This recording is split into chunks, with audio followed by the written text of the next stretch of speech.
Ongi etorriak Santa Isabeleko 2010 urte honetan. Txoriek egan egiten dute ara eta ona antena isolatuen artean.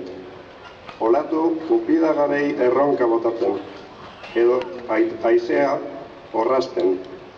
Eta horrela bizi dira txoriak, aske, libre, haizearen magalean egaka handik ona.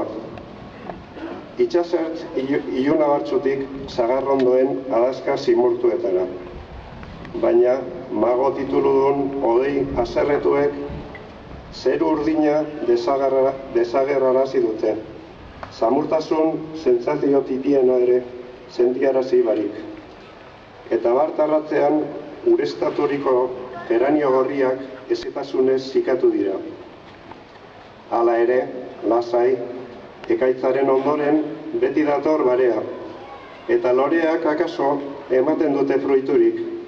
Hodeiak erretiratu dira eta grafita dezagun suzko irri bat zeru zabalean. Itsasoak zeruarekin balz bat dantzaten duen erreinutik egoek bakarrik agintzen duten unibertsoetara.